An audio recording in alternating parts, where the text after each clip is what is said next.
Señor, no hay palabras que puedan describir tu grandeza y tu infinito amor. Jesús, sé mi luz y mi guía, y sé el aire que respiro. Muy buenos días, amados hermanos, sean bienvenidos un día más en poder compartir y meditar la palabra del Señor aquí en el TCD. El día de hoy estamos continuando con Números, capítulo 21, versículo del 1 al 9. Y en el TCD tiene por título La serpiente de bronce.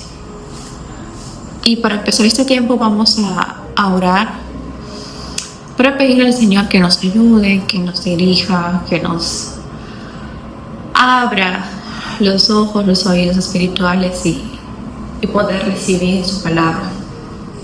Vamos a orar. Padre, gracias. Gracias, Señor, por este tiempo. Gracias por el privilegio que es poder leer, meditar, recibir tu palabra, conocerte a través de tu palabra, Señor. No somos dignos de ti, Padre, pero tú nos tienes aquí. Ayúdanos, Señor, ayúdame a mí, a mis hermanos, a disponer nuestro corazón, a rendirlo a ti, a entender esta palabra, Señor, y atesorarla y ponerla por obra.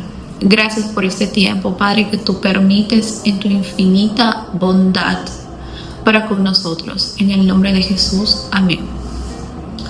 Amén. Y vamos a leer estos 9 versículos, hermanos. Y empieza así la palabra del Señor. Cuando el cananeo, el rey de Arad, que habitaba en el Negev, oyó que Israel subía por el camino de Atarim, peleó contra Israel y le tomó algunos prisioneros. Entonces Israel hizo un voto al Señor y dijo: si en verdad entregas a este pueblo en mis manos, yo destruiré por completo sus ciudades. Y oyó el Señor la voz de Israel y les entregó a los cananeos. E Israel los destruyó por completo, a ellos y a sus ciudades. Por eso se llamó a aquel lugar Horma. Bien, esta es la primera victoria de los israelitas contra los cananeos. ¿Y dónde sucede? Sucede en la ciudad de Horma, en el mismo lugar donde muchos años antes Israel ya había sufrido una derrota. Pero esta vez es diferente. ¿Y por qué es diferente? La palabra nos dice, porque hay un cambio en el enfoque de esta generación que salió de Egipto condenada a morir en el desierto. Es diferente a la generación que ya nació en el desierto. Esta nueva generación que está a puertas de entrar a la tierra prometida, ahora está buscando el auxilio del Señor y clama al Señor por ayuda, y le prometen, ¿no?, que si Dios les da la victoria, ellos destruirían por completo las ciudades. Y el Señor les respondió y les dio la victoria. Entonces vemos en esta primera parte, en estos primeros 3 versículos, cómo hay un cambio en el enfoque de estas personas para buscar la ayuda del Señor, para rendirse al Señor y reconocer que no van a poder estos solos, ¿no? Como pasó la vez pasada, que ellos simplemente fueron e hicieron lo que quisieron sin consultar al Señor. Pero esta vez piden la ayuda al Señor y el Señor responde misericordiosamente. Pero continuamos leyendo. ¿Y qué es lo que pasa después? En el versículo 4 continúa: partieron del monte Hor por el camino del Mar Rojo para rodear la tierra de Edom, y el pueblo se impacientó por causa del viaje. Y el pueblo habló en contra de Dios y de Moisés: ¿por qué nos han sacado de Egipto para morir en el desierto? Pues no hay comida ni agua y detestamos este alimento tan miserable. Y el Señor envió serpientes abrasadoras entre el pueblo, y mordieron al pueblo, y mucha gente de Israel murió. Entonces el pueblo vino a Moisés y dijo: hemos pecado, porque hemos hablado contra el Señor y contra ti.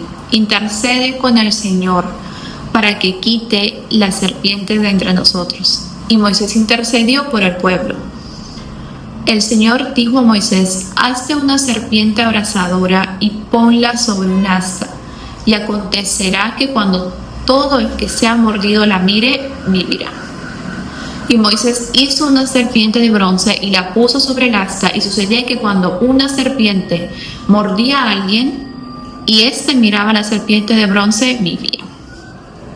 ¿Qué es lo que acaba de pasar, amados hermanos? Que el Señor acababa de ser misericordioso, no con ellos, dándoles la victoria sobre los cananeos, pero el pueblo vuelve a caer en sus viejos hábitos de queja, de murmuración, de descontento, diciéndole a Moisés y directamente al Señor, dice la palabra, porque la queja fue contra el Señor y contra Moisés: ¿por qué nos hiciste subir de Egipto para que muramos en este desierto, donde no hay pan ni agua, y nuestra alma tiene fastidio de este alimento tan liviano? Vuelvo a repetir.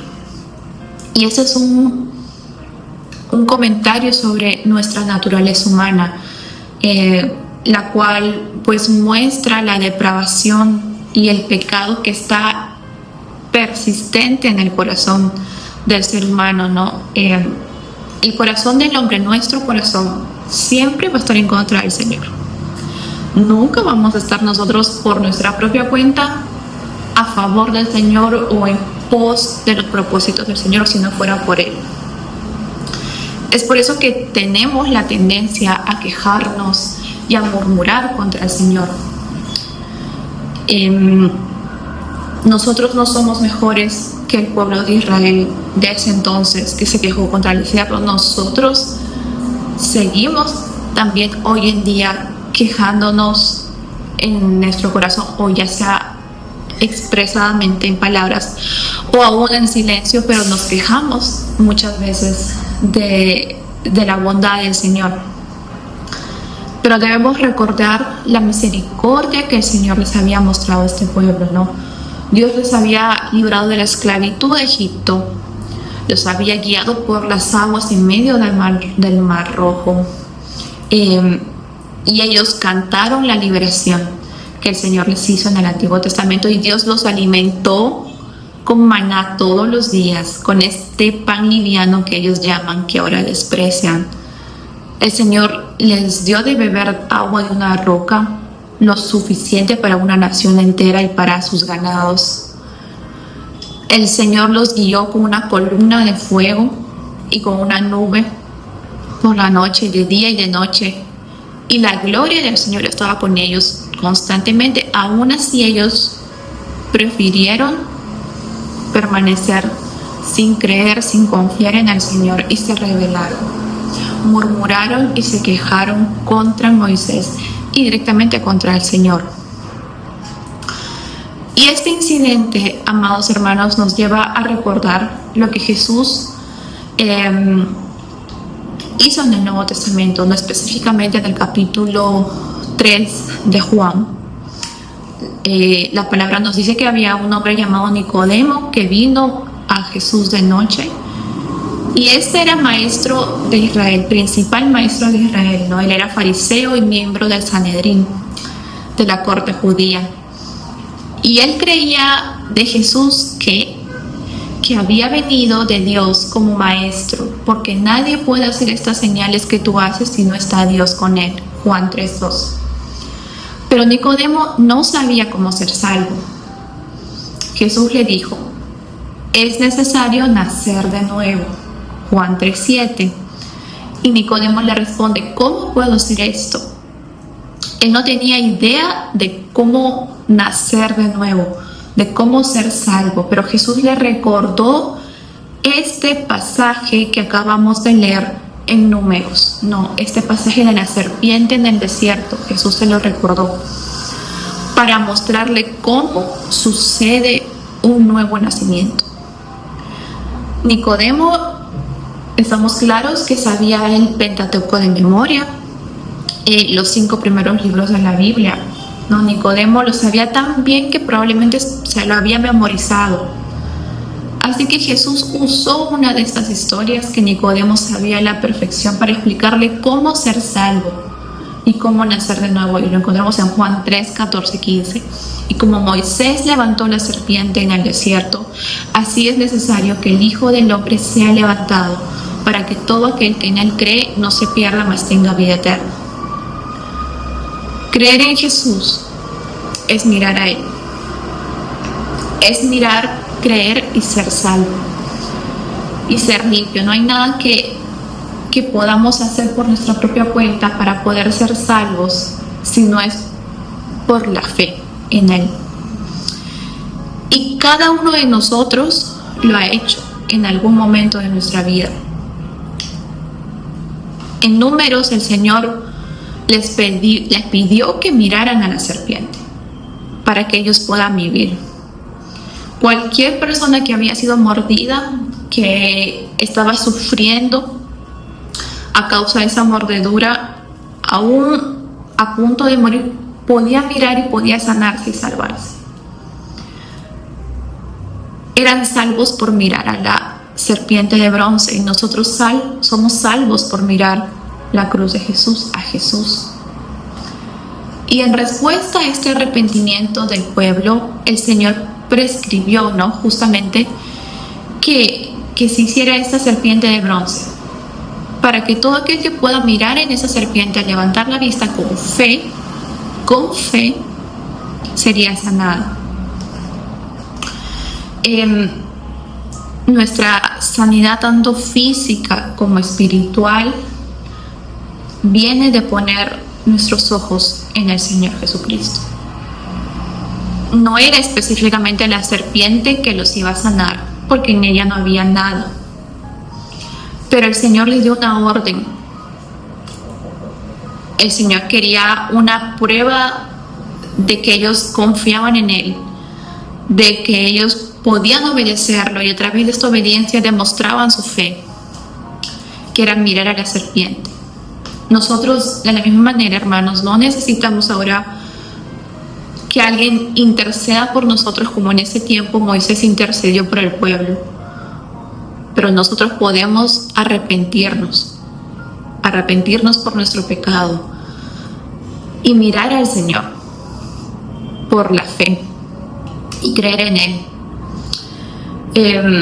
La ingratitud, el descontento, la rebeldía, la incredulidad son pecados muy comunes, no solamente afuera, sino aún nosotros como cristianos en la iglesia. Quizás no son pecados así escandalosos, se podría decir, pero pueden estar muy dentro de nuestro corazón y quizás ni siquiera lo expresamos en palabras, pero por dentro sí lo estamos cargando. Y el único antídoto para ese pecado y para cualquier otro es Cristo. Es poder volver a Él en arrepentimiento, pedirle perdón y por la fe ser salvos. La condición es arrepentirnos. Y ellos tuvieron que confiar en algo que parecía muy tonto, se podría decir, no simple. Mirar a una serpiente en un poste. Pero esa fue una prueba de su fe, que era suficiente para poder sanarlos y salvarlos. Pero ellos tenían que hacerlo si querían vivir.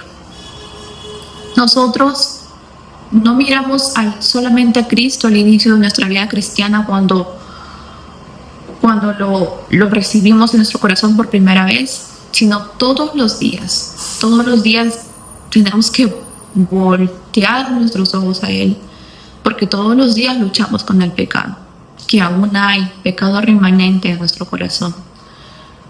Y como ya habíamos mencionado, el único antídoto para el pecado es el Señor. Venir en arrepentimiento y fe en Él, hacia Él.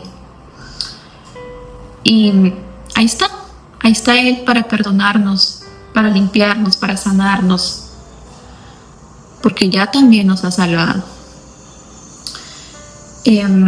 Vamos a orar para poder culminar este tiempo tan precioso de su palabra. El Señor nos recuerda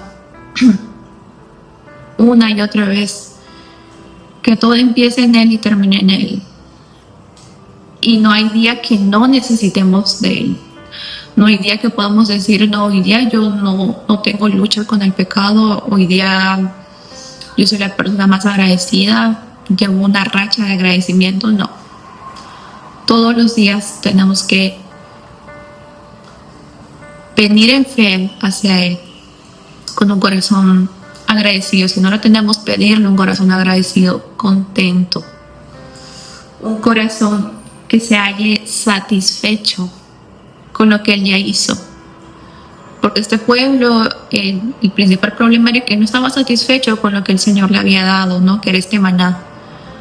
Ellos se sentían descontentos, fastidiados, lo odiaban. Pedirle al Señor, y como les decía, ¿no? De nuestro corazón no va a salir la gratitud, el gozo, el agradecimiento para el Señor, es pedírselo al Señor. Y vamos a orar para que Él nos pueda dar un corazón así y para que Él nos dé esa necesidad de verlo todos los días. Padre, gracias por tu palabra, Señor.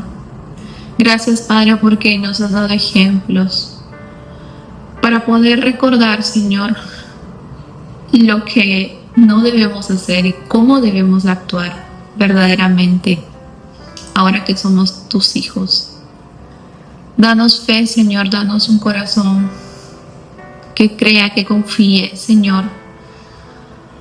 Un corazón humilde para que podamos reconocer que te necesitamos, que necesitamos tu perdón, arrepentirnos, Señor, de corazón, volver a ti todos los días, las veces que sean necesarias, porque tú estás, siempre estás. Gracias, Jesús, por la vida de mis hermanos. Que esta palabra haya sido de bendición para nuestras vidas, que pueda dar fruto en su tiempo, Señor, y que la recordemos cuando queramos tambalear. Gracias, amado Dios, en el nombre de Cristo Jesús. Amén. Dios los bendiga, preciosos hermanos. Señor, no hay palabras que puedan describir tu grandeza y tu infinito amor.